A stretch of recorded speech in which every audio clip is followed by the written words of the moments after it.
Hello, ladies and gentlemen, and welcome back to another week of our constitutional unit or law school. If you have not answered today's do now, which is what is an amendment, and define the term amendment in your own words.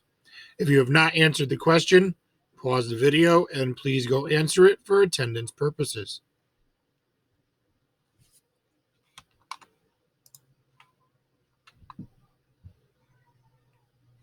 All right, let's begin. Excuse me. So, when we look at an amendment, this is something that changes the actual Constitution. Now, our framers who made the Constitution, they realized, hey, it's a living document. It needs to be changed. So, we're going to look at later on some of the different types of amendments that have come about and actually changed the document from what it was originally created as. So, let's take a look at our objective for today. By the end of class, you will be able to identify what checks and balances are, how a bill becomes a law, and how the Electoral College works. By the end of class, you will read and answer questions on checks and balances, how a bill becomes a law, and again, how the Electoral College works. So going back to our essential question, the Constitution, a more perfect union. How has the Constitution created a more perfect union? Excuse me. So let's look at checks and balances. Remember, our framers didn't want one group to have more power over the other one. And when you look at checks and balances, for every action, there is an equal or opposite reaction. Oh, wait, that's physics. That doesn't apply. Oh, wait, yes, it does. That same concept applies to our government. So if one group decides to do something, well, the other group can sit back and say, no, that's not necessarily true. And then they can counter them and it can go back and forth, which is pretty much why nothing gets done in government. That is kind of funny. Let's look at a flow chart and see how this works. So this is right from your text. So when you look at checks and balances, remember, Article 1 in the Constitution always starts with the legislative branch. Well, under the legislative branch, they can approve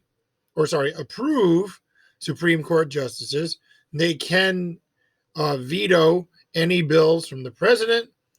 They can also override the vetoes from a president. Sorry, I take that back.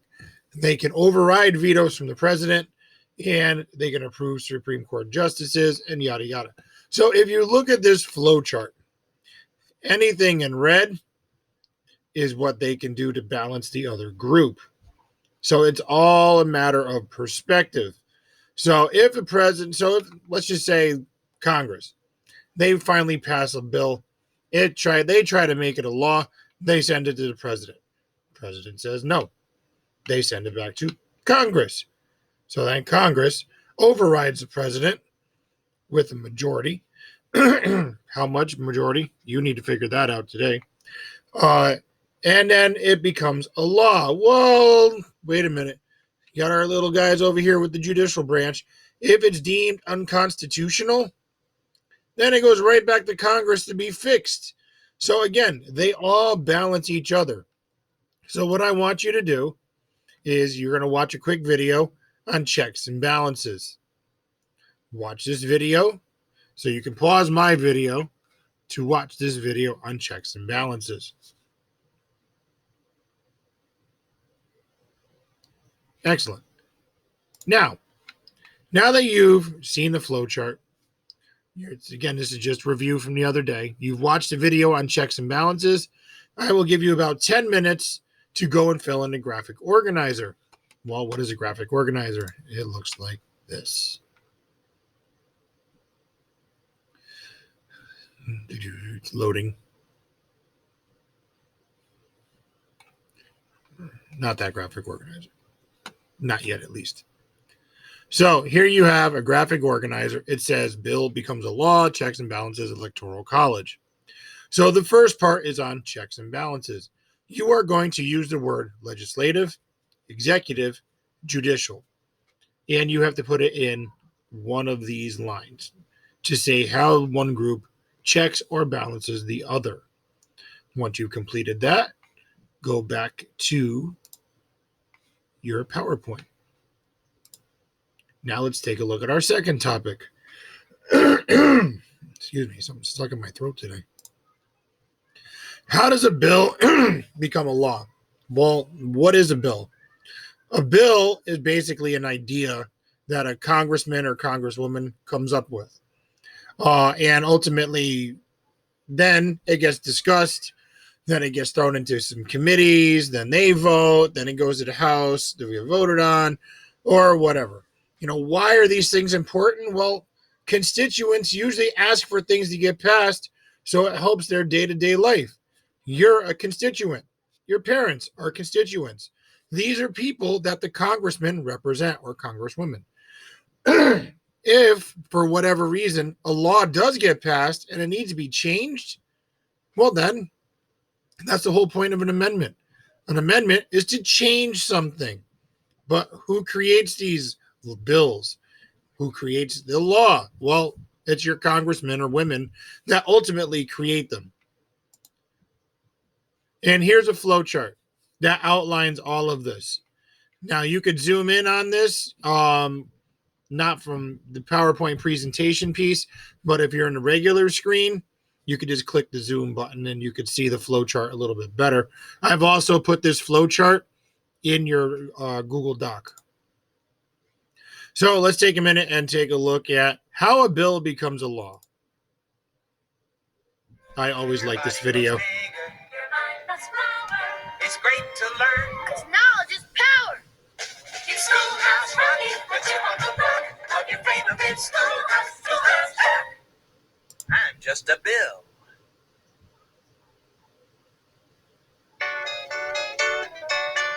Woo, you sure gotta climb a lot of steps to get to this Capitol building here in Washington. Well, I wonder who that sad little scrap of paper is. I'm just a bill. Yes, I'm only a bill. And I'm sitting here on Capitol Hill. Well, it's a long, long journey to the capital city. It's a long, long wait while I'm sitting in committee. But I know I'll be a law someday. At least I hope and pray that I will. But today I am still just a bill. Gee, Bill, you certainly have a lot of patience and courage. Well, I got this far. When I started, I wasn't even a bill. I was just an idea. Some folks back home decided they wanted a law passed, so they called their local congressman, and he said, "You're right, there ought to be a law." Then he sat down and wrote me out and introduced me to Congress, and I became a bill. And I'll remain a bill until they decide to make me a law. I'm just a bill. Yes, I'm only a bill. And I got as far as Capitol Hill. Well, now I'm stuck in committee, and I'll sit here and wait while a few key congressmen discuss and debate whether they should let me be a law. I hope and pray that they will. But today I am still just a bill.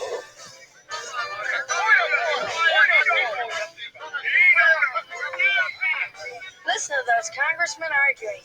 Is all that discussion and debate about you? Yeah, I'm one of the lucky ones. Most bills never even get this far.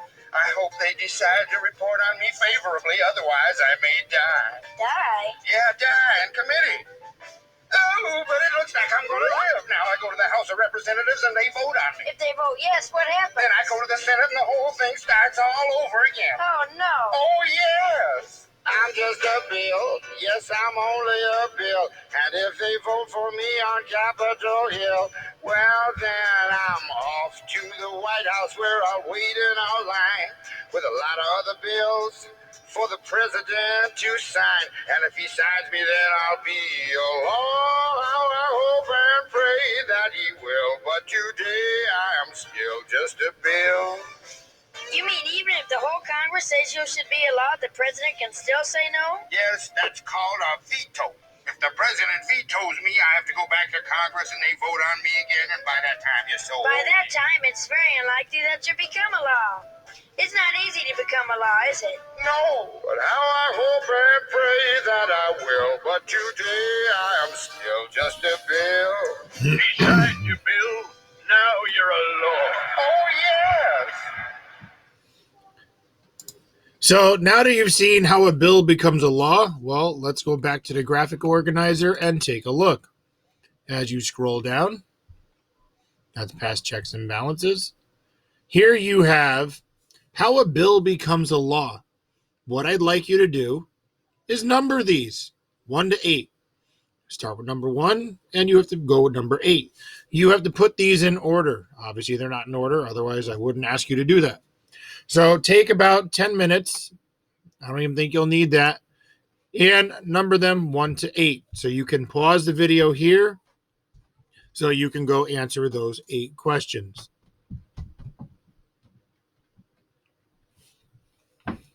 Excellent. Now, the last part, this is probably the most confusing thing, which usually takes a little bit more time.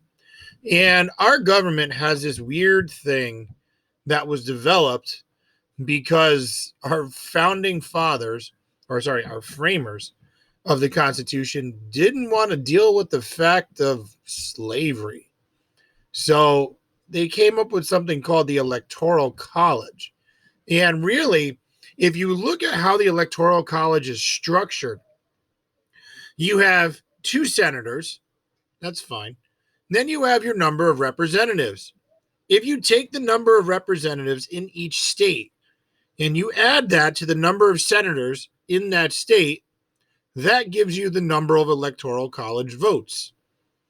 Well, when you decide a president, you need 270 electoral votes in order to become the president. The popular vote doesn't matter. It's whether or not you have the Electoral College votes. So there's a big debate going on right now whether or not we should get rid of it. Does it really matter? Why should we care? So what I want you to do is to do a little investigating on what the Electoral College is. So pause my video so you can watch this TED Talk on the Electoral College.